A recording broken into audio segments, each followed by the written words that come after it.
Yo, donc je viens de vous faire une vidéo pour vous expliquer des 7 grandes manières que les humains ont d'utiliser leur corps.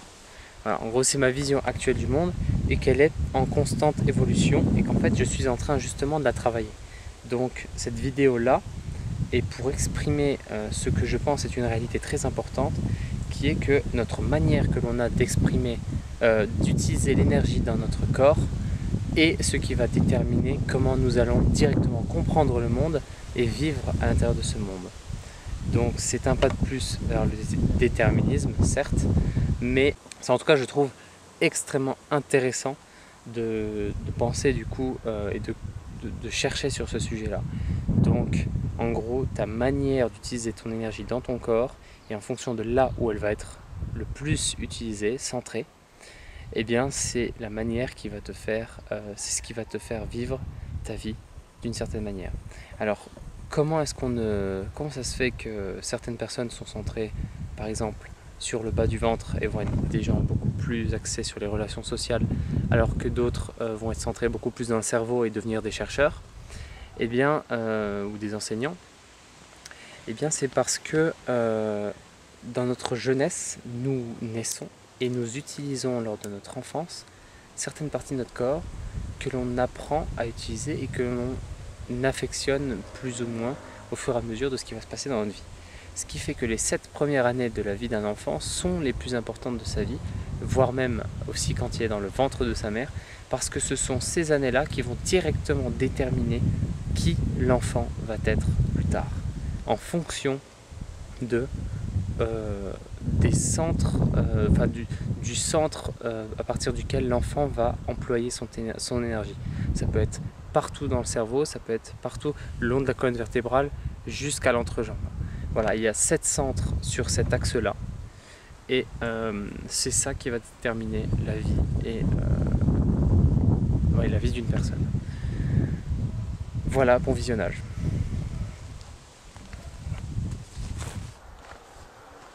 Salut à tous. Alors là, j'ai un sujet de vidéo vachement intéressant, selon moi, que je pense en tout cas vachement intéressant à vous présenter. Ce sujet de vidéo, c'est les archétypes, c'est les types de personnes et les manières qu'ont les humains d'utiliser leur corps. En fait, à force d'analyser les gens, à force de parler avec les gens, j'ai tendance, moi je suis un analyste, tu vois, je suis un chercheur, et j'ai eu, au fur et à mesure du temps, beaucoup de manières de classifier les gens dans ma tête, de me dire ceux-là ils sont comme ça, ceux-là sont comme ci, du coup je dois interagir comme ça avec eux et pas comme ci, etc. Tu vois. Et j'ai eu, et donc en fait toute cette expérience-là, aujourd'hui je vais essayer de la synthétiser en 7 manières dont les gens, comment dire, 7 manières dont les gens utilisent leur corps. Ça se dit pas du tout, ça se dit vraiment pas du tout. 7 manières pour les gens d'utiliser leur corps, voilà, j'ai trouvé enfin. Et alors, je vous parle de quelque chose qui est vraiment à mi-chemin entre la spiritualité et l'ésotérisme et le matériel, le pur et dur, le concret et le physique des gens. Parce qu'en fait, l'apparence physique d'une personne démontre immédiatement ce qu'elle a. En fait, c'est une image de sa structure interne, mentale, psychologique. D'ailleurs, c'est une grande loi spirituelle que je vous énonce là.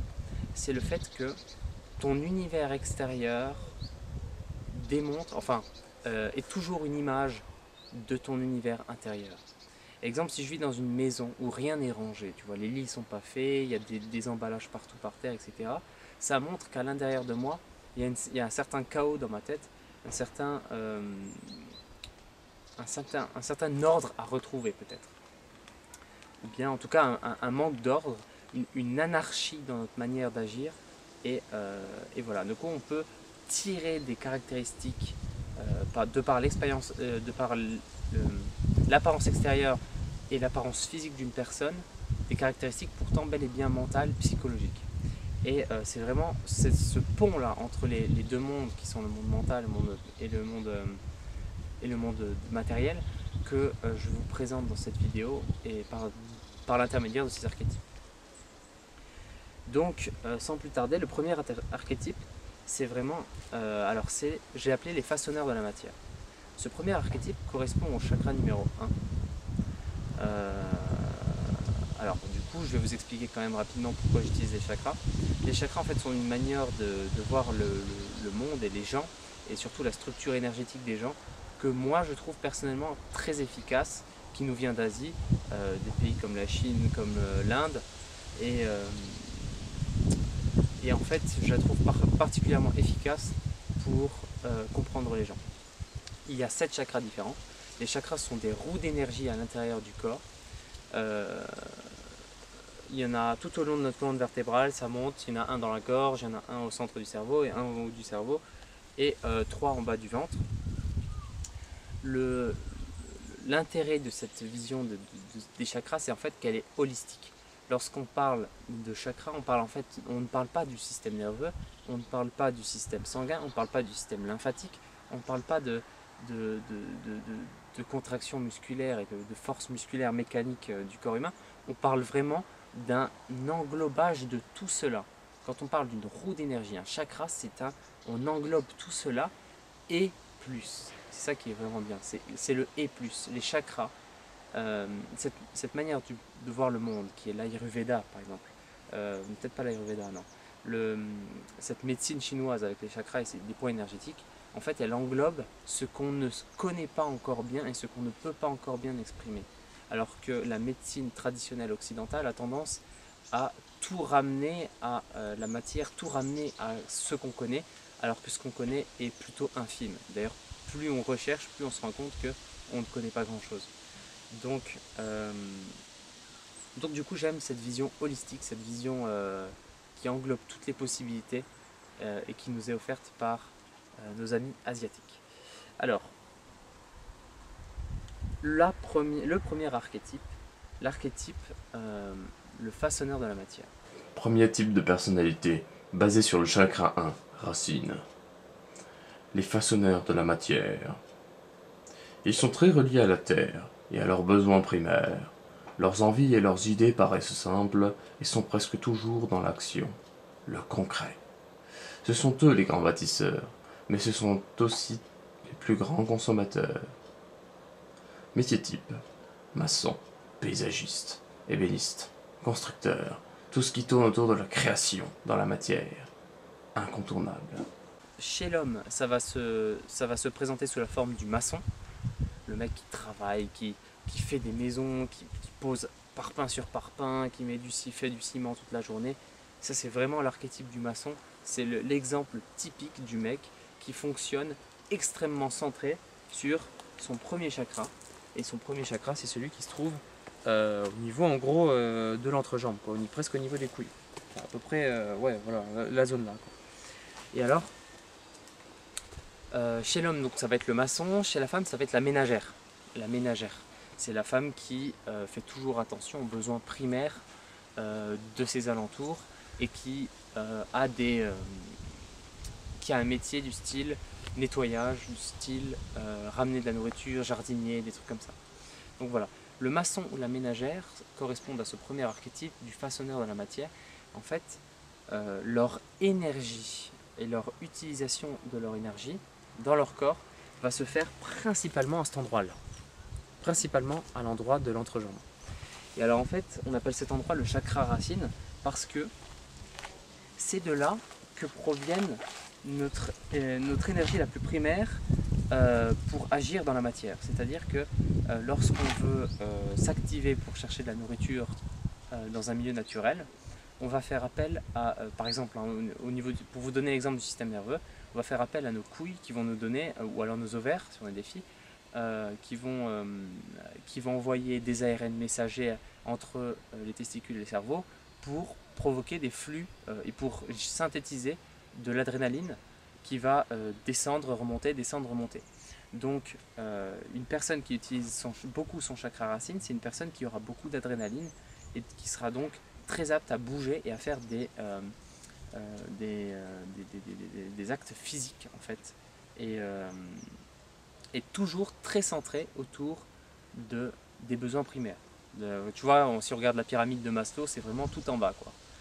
Et ces gens-là sont nécessaires. Les bâtisseurs, là, moi je les appelle les bâtisseurs, c'est les façonneurs de la matière, ce sont les gens qui font nos maisons, ce sont les gens qui sont les paysagistes, qui font donc les espaces verts dans lesquels on marche, ce sont les gens qui, sont, pourquoi pas, des artisans, souvent des artisans, lorsqu'ils ont un ascendant vers un des centres spirituels d'énergie, eh bien ils ont tendance à être des artisans un peu plus, genre ébénistes par exemple, vous voyez, un petit peu plus basés sur de l'imagination, sur de l'art. Bon. Voilà pour le premier groupe. Alors, ce qu'on peut dire sur le premier groupe, c'est que ce sont des gens qui sont extrêmement consommateurs, forcément, puisque ils fonctionnent beaucoup sur des cycles d'adrénaline. Alors, leur manière de fonctionner va faire qu'ils vont avoir besoin de beaucoup s'alimenter et qu'ils vont avoir beaucoup tendance à tomber dans le confort, en fait, tout simplement parce que c'est une manière, c'est comme ça qu'ils récupèrent. Et il faut bien quelque chose pour équilibrer la balance. Si tu te tapes un métier dur, très dur, comme par exemple maçon, ou alors technicien de surface, de nettoyage par exemple, ces métiers qui sont durs, tu te tapes ça toute ta journée, eh bien au bout d'un moment, tu as besoin de confort et de plaisir pour contrebalancer. Ce qui fait que les gens de l'archétype 1 sont les meilleurs consommateurs. Deuxième type de personnalité, basé sur le chakra 2, le sacrum. Les sexués. Ce sont des experts de la relation sociale.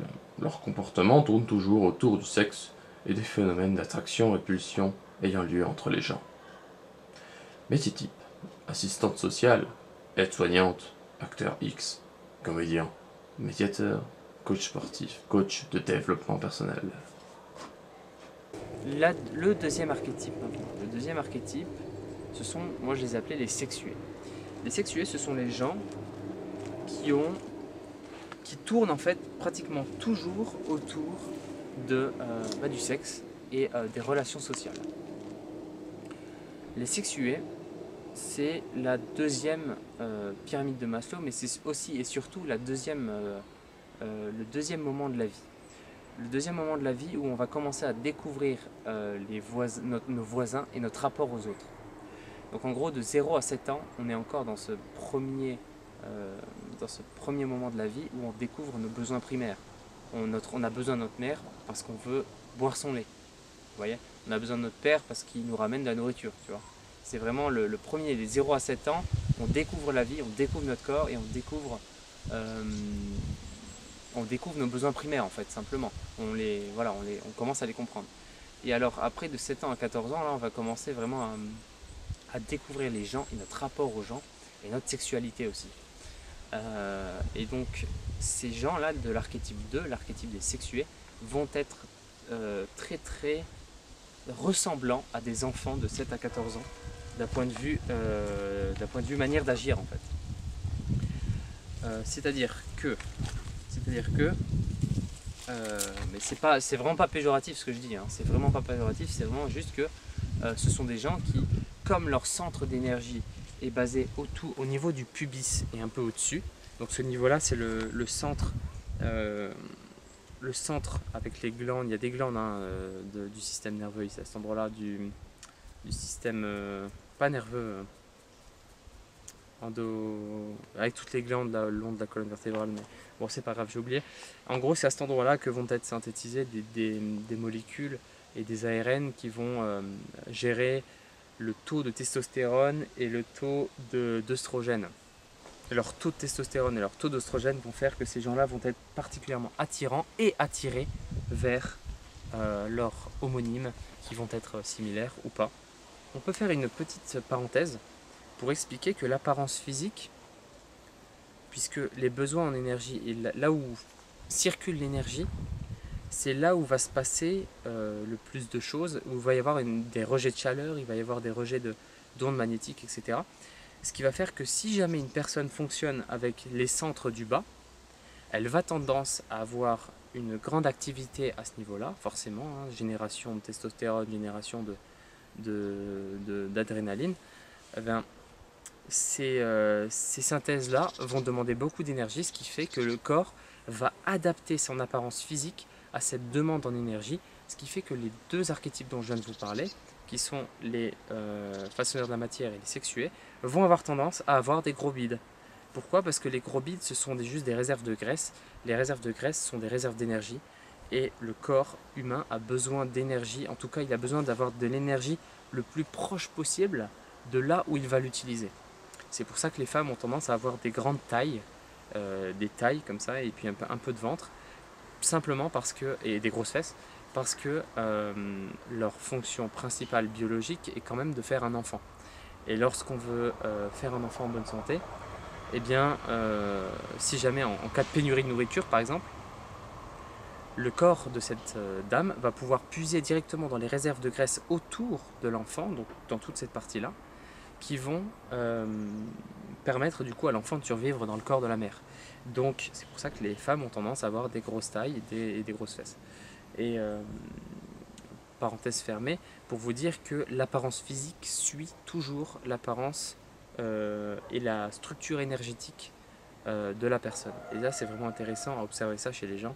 Vraiment observer la corrélation physique avec son esprit, c'est quelque chose que je trouve passionnant. Ok.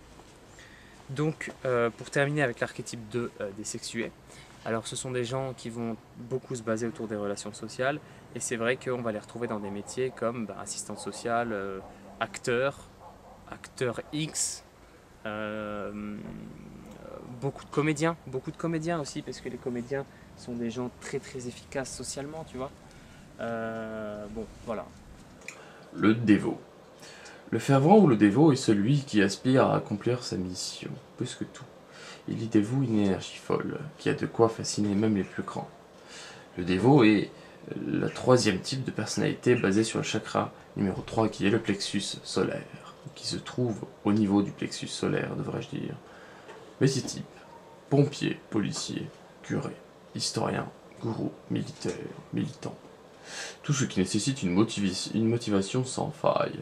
Troisième archétype, alors le troisième archétype, c'est l'archétype qui est centré sur le chakra 3 du plexus solaire. Alors le chakra 3 du plexus solaire a pour particularité en fait d'être axé sur l'objectif d'une personne dans sa société. Le but d'une personne dans une société de personnes, en gros. Et alors, là on a parlé du premier chakra de 0 à 7 ans, du deuxième de 7 à 14 ans.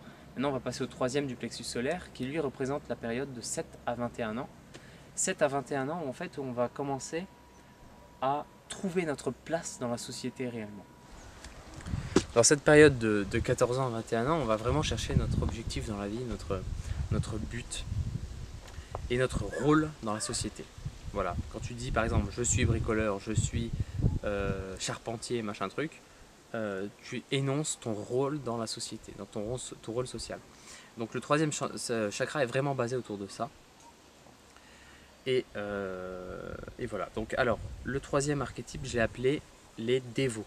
Les dévots parce que ce sont des gens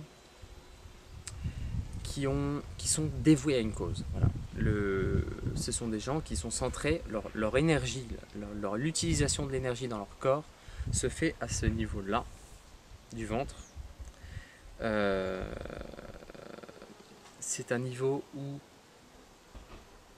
qui va être principalement utilisé pour s'en tenir à un objectif. C'est vraiment juste en dessous d'ailleurs des poumons et du cœur. On en viendra après au chakra du cœur. Et donc c'est aussi très relié à la vie, quoi, la vie elle-même, la vie en communauté.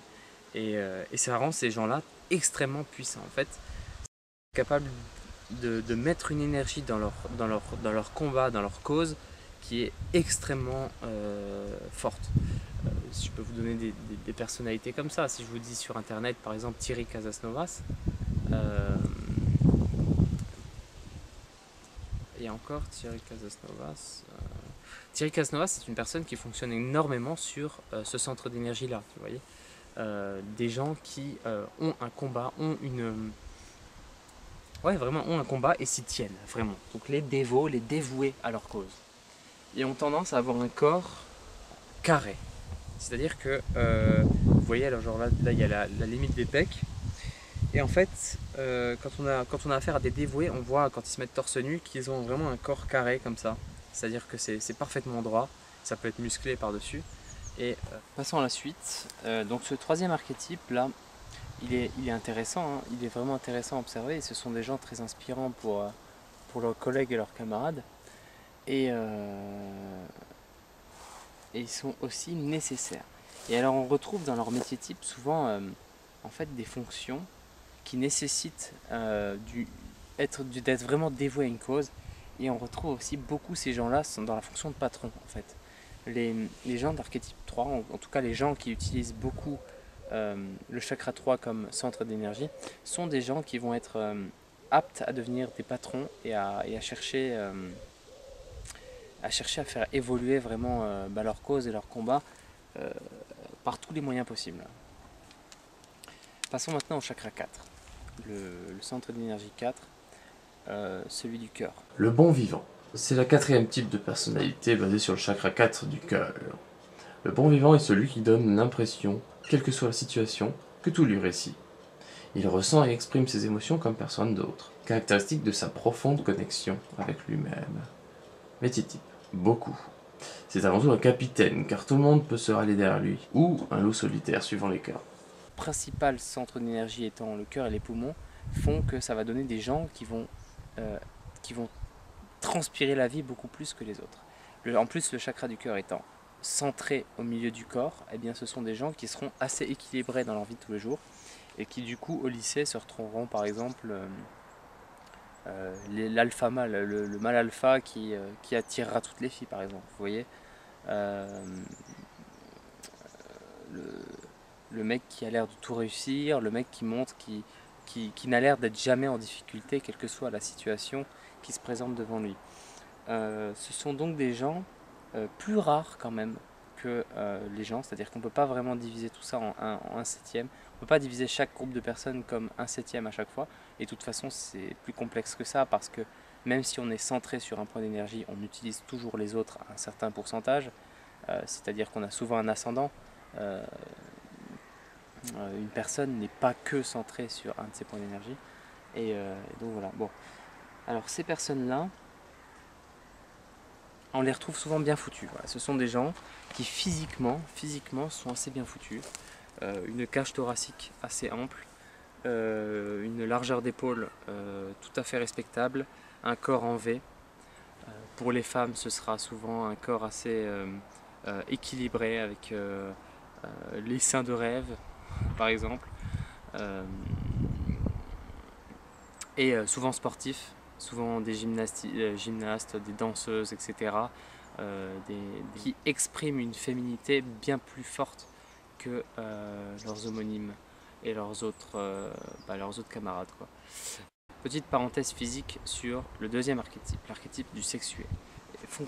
Le sexué fonctionnant énormément sur le centre d'énergie de la testostérone et de l'œstrogène, c'est vraiment les personnes les plus attirantes, les personnes qui d'un coup d'œil peuvent te séduire ou en quelques mots peuvent te séduire parce que elles ont toutes ces caractéristiques comme pour les femmes des lèvres bien pulpeuses, un fessier conséquent et tout. Pour les mecs, ça va être un corps relativement bien foutu, même si carré, et une manière d'agir qui va être très très axée sur la relation sociale et sur l'ouverture aux autres, et qui va faire que du coup ces gens-là vont avoir tendance à être des séducteurs. Les gens centrés sur le sexuel. Bon, maintenant, dans le cas des bons vivants, leur séduction va être tout autre, mais va être aussi, voire même plus puissante parfois, car c'est une séduction qui est basée vraiment sur le fait d'être vivant. C'est une séduction qui inspire les gens. Les gens les bons vivants en fait vont avoir tendance à nous inspirer vraiment et on se dit quand on a envie de marcher derrière eux tout simplement parce qu'ils ils expriment ce que l'on n'arrive pas à exprimer de par leur capacité à vivre réellement l'instant plus fortement et de manière plus exacerbée que nous. Ils vivent leurs émotions plus fortement que nous. Je dis bien nous parce que je ne suis pas du tout de ce centre 4 du bon vivant. Et moi je suis plutôt du 6. Et on parlera du 6 après. Mais pour l'instant, venons-en au 5. Le 5, c'est le centre d'énergie de la gorge. L'orateur, c'est la 5e type de personnalité basée sur le chakra de la gorge. C'est un génie de la communication. Il apprend vite et formule ce qu'il comprend pour mieux l'intégrer. Il est passionné de concepts, de recherche, et il guide sa vision du monde au fur et à mesure de son développement. Métier type, conférencier, vidéaste, philosophe, enseignant. Qui correspond dans le système endocrinien à la thyroïde et au début du cerveau. Très important, le début du cerveau. Ce centre-là, c'est aussi le côté un peu reptilien, système limbique. Ça veut dire début des émotions, début de notre manière d'appréhender le monde. Donc les gens qui fonctionnent avec accès sur cette partie-là du corps, sur le chakra numéro 5, qui est celui de la gorge, Vishuddha, eh bien, ces gens-là vont avoir tendance à... En fait, ils vont être très axés sur le dialogue, sur la parole. Ce sont des gens qui vont être des orateurs hors pair, parce que leur manière de voir le monde va être directement basée justement sur le langage.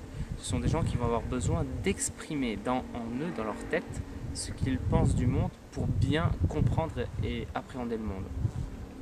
Donc là, on rentre dans des métiers déjà beaucoup plus mentaux, beaucoup plus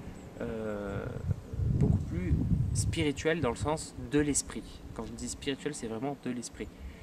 Et donc ça veut dire quoi? Ça veut dire des métiers comme chercheur, des métiers comme enseignant surtout, puisque comme je vous l'ai dit, ça va être très axé sur la parole. Et ce sont des gens qui vont avoir une grande compréhension mentale du monde. Le centre numéro 5 de la gorge est le centre du mental, et notamment ce qu'on appelle du mental inférieur dans les milieux ésotériques. Et donc ces gens-là vont avoir tendance à avoir un mental inférieur exacerbé qui du coup tend vers le mental supérieur qui vraiment comprend le monde et qui a sa place, quoi. Et donc voilà, c'est des gens qui vont être des très très grands enseignants, des gens qui passionnent en fait par leurs mots, comme je sais pas, en communication non violente, Isabelle Padovani par exemple. Isabelle Padovani, elle a le 4 d'ailleurs, elle a un gros coup, c'est marrant, mais elle a un gros coup justement comme pour aller dans mon sens, tu vois. Eh bien, c'est une femme qui parle extrêmement bien. Étienne Klein. Beaucoup de gens qui inspirent les autres, en fait, sont centrés sur le 4. Sur le 5, pardon. Passons maintenant au 6. La 6e personnalité est le chercheur. Il est basé sur le chakra du 3e œil, au centre du cerveau. Il voit là où les autres ne voient pas, dans nombreuses situations du quotidien, ce qui l'amène à chercher toujours plus profond dans ses perceptions, toujours plus subtiles. Son intuition est aiguisée pour comprendre la superficialité des comportements ou des problèmes courants. Métier type, enquêteur, médecin, chercheur, sociologue. Les gens qui fonctionnent principalement avec le 3e œil. Donc l'énergie qui se trouve, en gros, qui fonctionne avec une énergie très axée sur le 3e œil. Le 3e œil se trouve en haut, au centre du cerveau, donc à cet endroit-là. Alors, cet endroit-là, c'est le centre de l'intuition, c'est le centre des perceptions subtiles. Ces gens qui fonctionnent sur le 6 vont avoir tendance à voir ce que les autres ne voient pas. Et c'est là que ça devient intéressant. C'est là que ça devient intéressant parce que, en tout cas moi je fais partie de ces gens-là.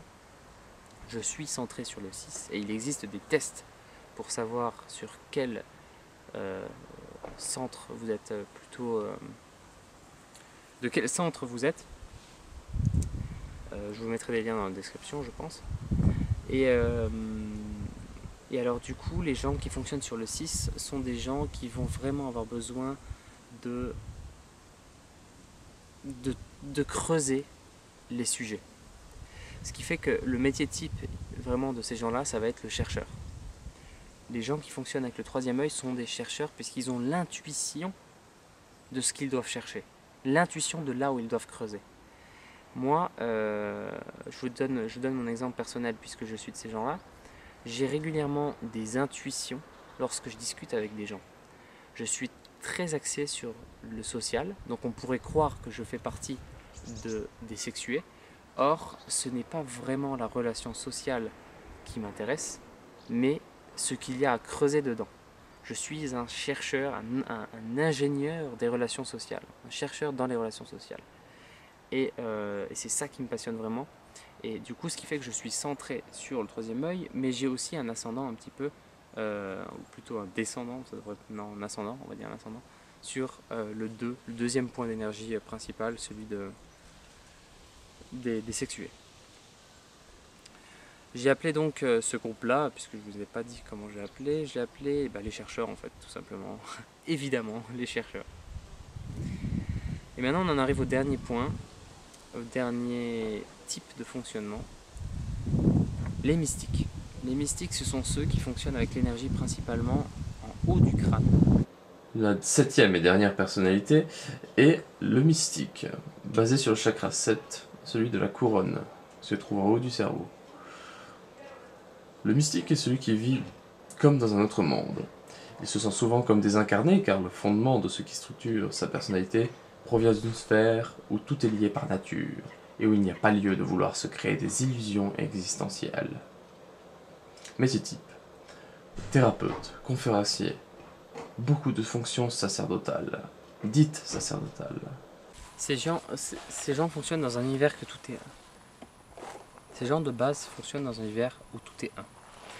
En fait, ce que cela veut dire, c'est assez simple, c'est que ces zones-là du cerveau, ces zones en haut du cerveau, sont les zones qui vont le plus nous détacher de notre ego. Ce sont les zones qui vont en fait reprendre nos instincts nos instincts animaux et leur dire ça c'est bon, ça c'est pas bon, tu fais pas ça, tu fais ça. Et en gros, ce sont ces zones qui vont comprendre le monde avec plus de recul. Ces gens-là, qui se sont habitués à fonctionner avec la couronne, sont donc des gens qui comprennent le monde beaucoup mieux et qui comprennent et qui perçoivent des choses de ce monde que les autres ne perçoivent pas. Pour le cas des 6 comme moi, ce n'est qu'une intuition, mais pour le cas de ces gens-là, c'est une expérience réelle. Ces gens-là vivent dans des mondes littéralement différents, j'allais dire du nôtre, mais c'est le cas en fait de chaque personne. Si ton énergie est centrée là, tu vas vivre dans un monde différent que si ton énergie est centrée là. Si ton énergie est centrée là, tu vas vivre dans un monde différent que si ton énergie est centrée là, etc.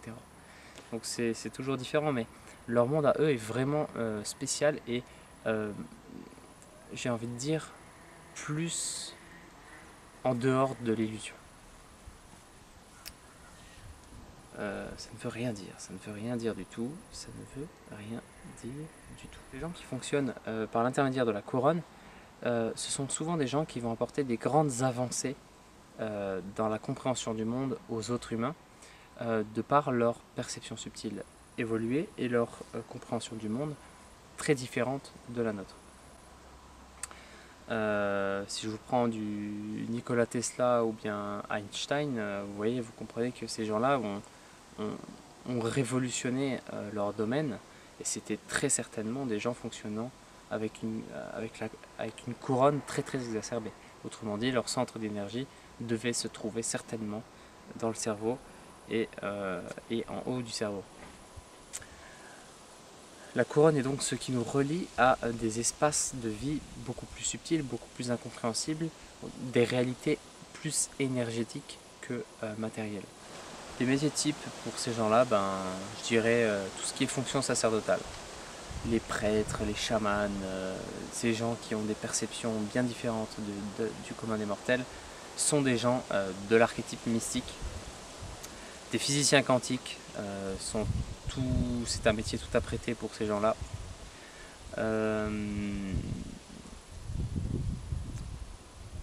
On en retrouve souvent aussi des thérapeutes, car voyant plus loin que la plupart des gens, plus profondément que la plupart des gens, ils peuvent aider forcément tous ces gens qui cherchent des réponses. Voilà. Donc, souvenez-vous bien que là, je vous parle de centre d'énergie dans le corps humain. Autrement dit, là, le corps humain est une machine qui peut fonctionner de plein de manières différentes. Et donc, ces manières différentes-là, enfin, suivant la manière dont on va utiliser la machine qui est notre corps, notre vision, notre compréhension du monde va être complètement différente.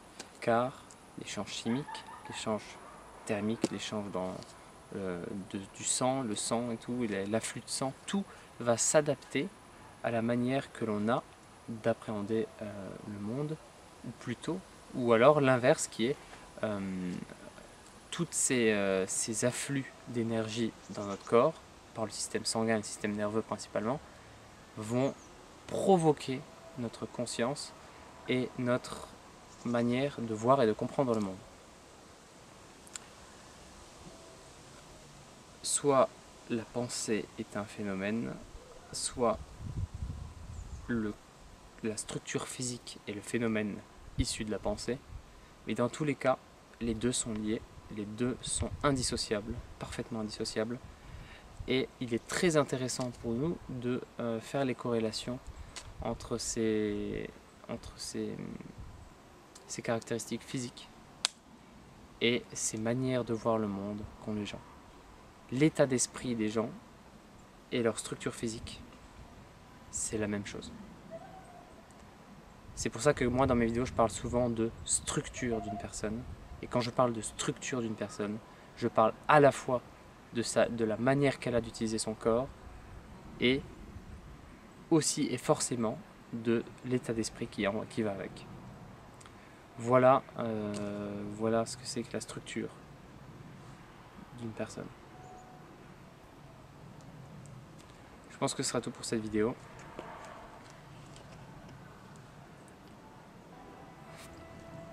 Après, le corps va s'adapter. Hein. Le corps va s'adapter.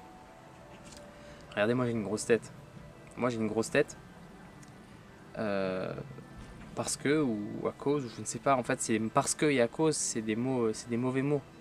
J'ai une grosse tête et donc et en même temps et alors, enfin, je sais pas comment dire. Ceci provoque un peu ma manière de voir le monde qui est très centrée sur le mental, le troisième œil. Et comme je suis basé sur une manière plus intuitive de comprendre le monde, je suis de ces gens qui utilisent plus la glande pinéale, donc plus l'intuition. Enfin, il faudrait trouver d'autres mots français là que à cause et parce que tout ça là implique qu'on essaie d'isoler tout simplement faire. Ça c'est comme ça à cause de ça, tu vois, on essaie d'isoler une cause stricte alors qu'en fait toute cette histoire de continuité et qu'il n'y a pas à isoler quoi que ce soit, eh bien c'est pas très utile quoi. Donc du coup voilà quoi. Alors je suis moitié satisfait de cette vidéo. Je pense que je pourrais mieux la faire.